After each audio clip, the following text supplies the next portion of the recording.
used to giving talks, but most of the talks that I give are, we had this study and this is the result that it showed, and we're talking about data and different treatments.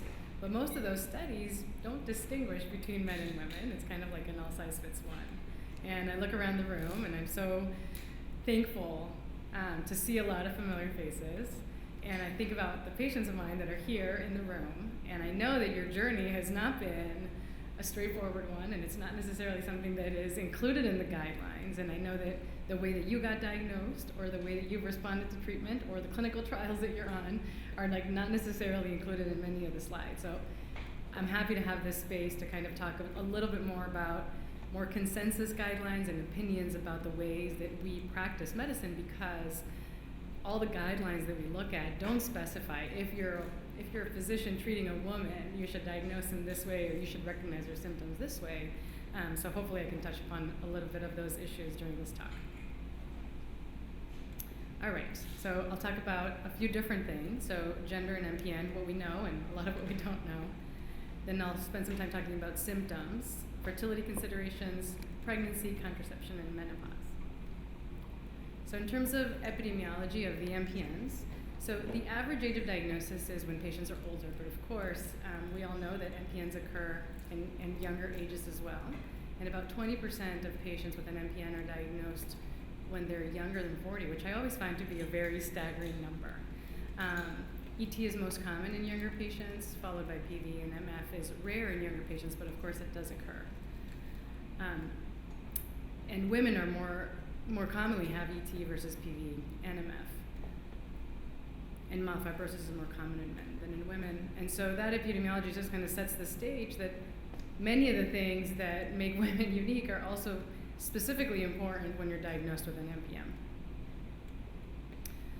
So there was a study done by Dr. Ritchie and a lot of other folks that looked at patients prospectively with essential thrombocythemia or myelofibrosis and looked at their symptoms. And it's interesting, but women and men do have or do complain about or experience different symptoms.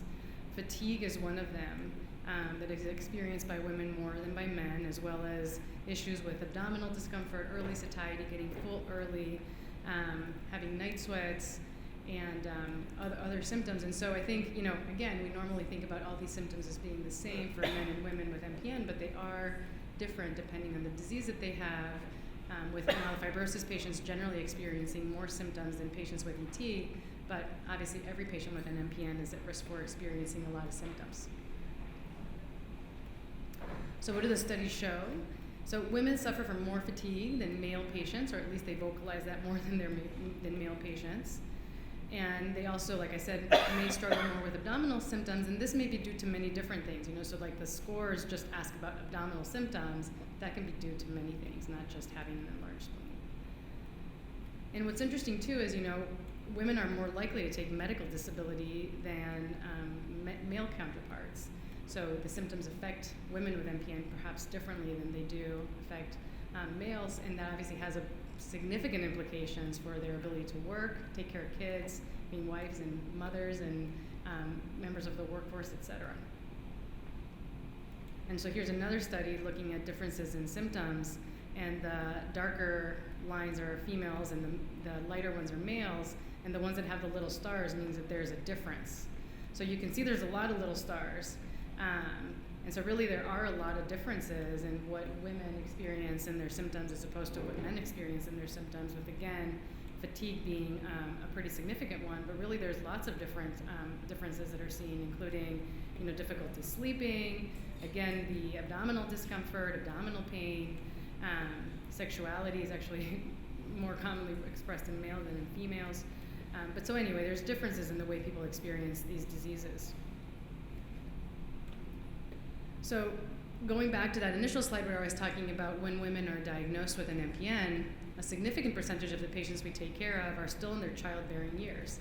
And when you look at the guidelines about how to diagnose patients, et cetera, this is really not a consideration. And so a lot of it we have to do by talking to some of our other colleagues and by what's called consensus guidelines, where we get together and we say, what's the experience that we have and can we make some guidelines? And this is definitely an area that we don't know that much about. But of course, as maternal age has increased And as patients are getting diagnosed earlier, because now there is so much more availability for genetic testing, by definition, there's going to be a higher prevalence of women that are of childbearing age that have an MPN and are thinking about having kids. So these are issues that are definitely occur in my practice, for which I wish I had better guidelines. So one of the questions that I get is, does having an MPN diagnosis itself affect my fertility? So the diagnosis itself doesn't really affect fertility, or we don't think it does. But certainly the chemotherapy or the medications that a doctor may place you on can increase, likelihoods of having issues with fertility, and are certainly something that needs to be thought about if you're contemplating pregnancy, because they may not be safe during pregnancy. So for example, many of the common therapies like hydroxyurea, interferon, anagrelide, and JAK inhibitors don't really impact fertility directly, but most of those, except for interferon, you really can't be on during pregnancy. So it is important to bring this up with your doctor, talk about when you're thinking about becoming pregnant, making sure that you establish care perhaps with a specialized gynecology colleague that has an understanding of these issues, and really having an honest discussion with your doctor about what is the prognosis and what are potential complications during pregnancy. So what happens about the medications that you're on during pregnancy? Is it safe to conceive, and do you continue to take these medications? So aspirin is key, and I'll talk about that in the next couple of slides, and that is safe to take during pregnancy. Interferon is also a medicine that, because it's not specifically a chemotherapy, is also safe during pregnancy. But many of the other medicines are certainly not safe to take during pregnancy, and so having a good conversation with your doctor to say, okay, I'm thinking of conceiving, I'm on these medications, when should I stop them, how do I stop them, and what do I need to think about if I stop these medications is obviously really, really important. So a little bit of planning definitely goes a long way. So what are some other considerations? Again, like I was mentioning, MPN-related medications and medications in general, it's important to know what can and cannot be taken. And then thinking and speaking honestly about what are the risks to the patient as well as for the baby. Of course, there's risks of blood clots, as you all know, with MPN, and pregnancy is a condition that by definition increases risks of blood clots as well as risks of bleeding. The baby can also have some risks that are unique in an MPN situation by having, we know from studies that babies may have like a decreased intrauterine growth restriction, and the placenta may not get normal blood flow, so that can also impact the outcomes. So like I mentioned, considering seeking care from a high-risk obstetrician may be helpful. Although I will say anecdotally, the patients that have seen high-risk obstetricians, sometimes it's difficult because maybe the obstetrician really doesn't know anything about an MPN. And so you end up as a patient having to educate the obstetrician sometimes, or I'll have to call and be like, no, this is not like, many other treatments that, you've taken care of, or a patient that has had breast cancer before, or a patient that's on active intense chemotherapy. And so sometimes those relationships, although it's easy to recommend that, it's not always perfect. So it's important to be a little bit aware of that as well. Mostly, I think that having a close relationship with your MPN doc to talk about what to expect is really, really critical. So, of course, we've talked throughout the day of how we define risk in MPN, but in pregnancy, we define risk kind of the same way, but a little bit differently. So a low-risk pregnancy is a patient that has not had a history of blood clot, has not had a history of abnormal bleeding that is related to their MPN, and has not been previously on blood-lowering therapy, and I would say also hasn't had, pregnancy losses before. Higher-risk patients considering pregnancy, same as the rest of MPN risk stratification, is history of blood clots or bleeding, previously on a blood-lowering therapy, because remember, patients are generally, not always, placed on medications to lower their blood counts if they're considered to have high-risk disease. And again, if it's a patient that has had multiple pregnancy losses, then that makes you think that may be like a higher-risk pregnancy in general. Wait, wrong way, sorry. Okay, so then what treatments are required during pregnancy? So aspirin is the most important thing, and we know, looking at studies, in our own studies, which I'll talk to you about, aspirin is the most important thing to ensure successful outcomes during pregnancy. Phlebotomy is safe to have during pregnancy, so that should continue, regardless of whether the patient is low risk or high risk, although in general, the baby is excellent at doing phlebotomy for the mom, and so the phlebotomy needs usually go way down during pregnancy. And then in terms of blood thinners, that's a little bit different. So even if a patient is considered to be low risk and they don't normally need to be on a blood thinner, during pregnancy, the recommendation, and I'll talk about one opinion about this even though it's in the slide, we recommend doing prophylaxis with blood thinners after that delivery. So 6 weeks after delivery, patients should be on a prophylactic blood thinner.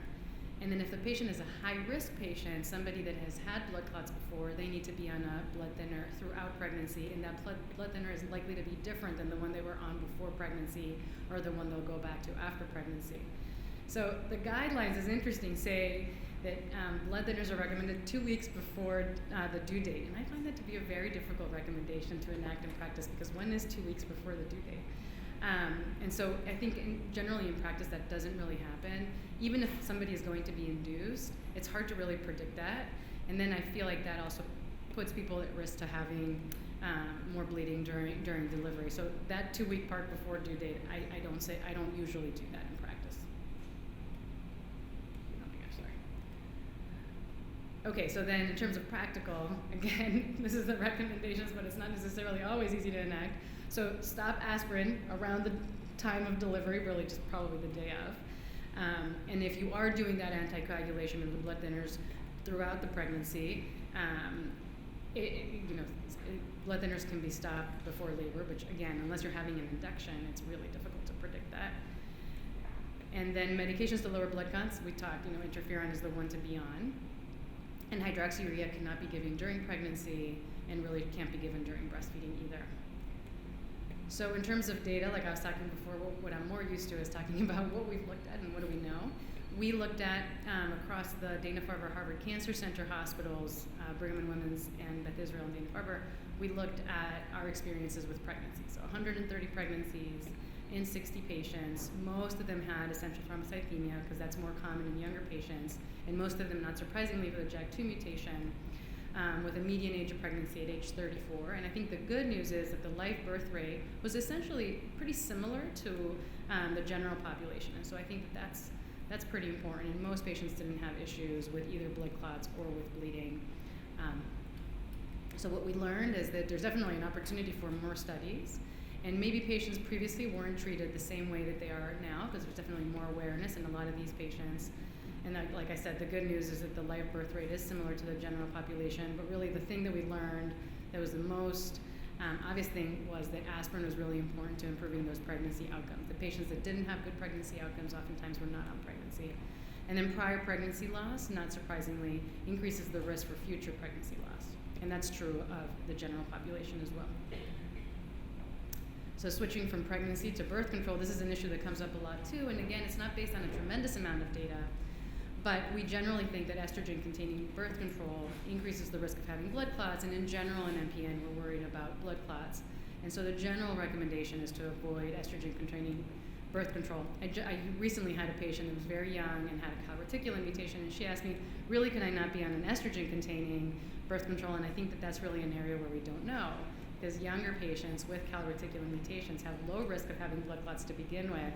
So it's possible that in some circumstances, kind of one-on-one with the patient, there may be some situations where that's okay, but generally speaking, we tend to avoid that. And there are good options, especially the IUDs that are progesterone only or have no hormones. Those are generally pretty good and safe options. And as with anything, the message throughout is having a good conversation with pros and cons, and maybe individualizing the approach to the patient is really important. So I know Dr. Palmer spoke about this a little bit post-transplant, but it's also an issue during diagnosis and throughout treatment. And so lack of libido and sexual problems are definitely an issue that plague all of our patients. And I'll admit, the same as Dr. Palmer, we're talking about numbers, we're talking about mutations, we're talking about all sorts of stuff. And so sexuality doesn't come up that often during our meetings, but it is important to talk about it. And there's many different reasons that can impact libido. There's definitely anxiety and depression related to having a chronic condition, especially during an initial diagnosis. You don't know what the future is going to hold. MPNs are, as you guys all know, are accompanied by a lot of different constitutional symptoms that can definitely interfere with libido: fatigue, having sweats, itching, headaches, and then of course there's treatments related to side effects. Side effects related to treatments. So which patients have issues? Really, every patient is at risk. Myelofibrosis patients are, because probably they're more symptomatic and more likely to be on medications, have more issues than patients with PV, and PV patients have more issues than ET. Patients that have lower blood counts or have transfusion needs tend to have higher risk for having issues with sexuality, older patients, but like I said, anybody's at risk. And even if your doctor may not necessarily bring this up during the talk, during your meetings with them, it is okay to ask about this. And I think that this is a general thing that I like to talk about when I'm talking to patients, is it's good to come to those clinic visits prepared with the things that you want to talk about, so that you don't forget. Because I think oftentimes, there's lots of things that you think about the moment the doctor walks out of the room. And so coming to that visit and saying, I know some of you do that for sure. It's like I have my list of questions. And that makes the visit so much more organized and you get so much more out of it. And especially for topics that you may not feel that comfortable discussing with your doctor, going into the visit knowing that today we're going to talk about this is, I think, really important. Because, maybe your MPN doctor may not be able to talk to you about all the issues with sexuality or how to make that better, but there are other healthcare providers that you can be referred to that can probably help you as well.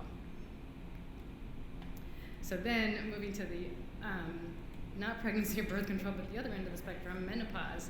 And so certainly many patients either have diagnosis delays because of menopausal symptoms, and then oftentimes one thing that I think I deal with a lot in clinic is, do I have night sweats? Do I have hot flashes?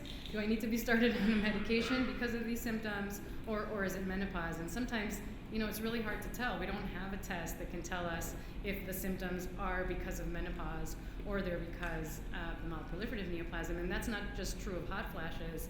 Of course, many other symptoms, that's the same thing. So fatigue is obviously a very common issue, not just in MPN. There's many other conditions that cause it.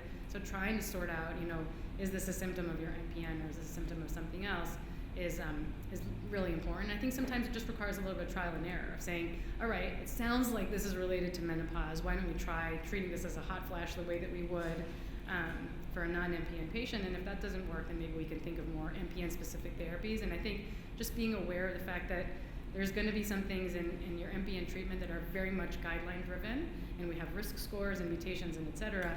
And then some other things like this require a little bit more of, like I said, trial and error with your doctor and trying to, until you finally figure out something that works. I know with many of my own patients in the audience, we've definitely had a lot of trial and error. Thank you so much. I think that's all I have today.